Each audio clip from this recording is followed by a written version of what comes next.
இன்றைக்கி ஒரு சூப்பரான மஷ்ரூம் கிரேவி ரெசிபி தான் பார்க்க போகிறோம். அதுவும் நான்வெஜ் டேஸ்ட்டில் ஈக்குவலாக இருக்க மாதிரியான ஒரு ரெசிபி தான்.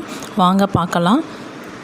இப்போது கிரேவிக்கு தேவையான மசாலா கொஞ்சம் ட்ரை ரோஸ்ட் பண்ணிக்கலாம். அதுக்கு பேனில் ஆயில் விட்டுட்டு மல்லி, பெருஞ்சீரகம், சின்ன சீரகம், பட்டை, மிளகாய் வத்தல், மிளகு, தேங்காய் சீல் கொஞ்சம் போட்டுட்டு இது நல்லா வாசம் வர அளவுக்கு ட்ரை ரோஸ்ட் பண்ணிக்கோங்க.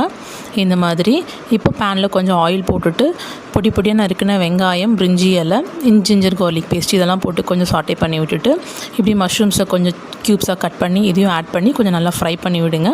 அப்புறம் அந்த வறுத்த மசாலாவை கொஞ்சம் பேஸ்ட்டாக நல்லா வழுவழுன்னு அரைச்சி அதையும் ஆட் பண்ணிவிட்டு இந்த கிரேவிக்கு தேவையான வாட்டர் ஆட் பண்ணிக்கோங்க. ஒரு 150 to 200 ml வாட்டர் ஆட் பண்ணிக்கோங்க.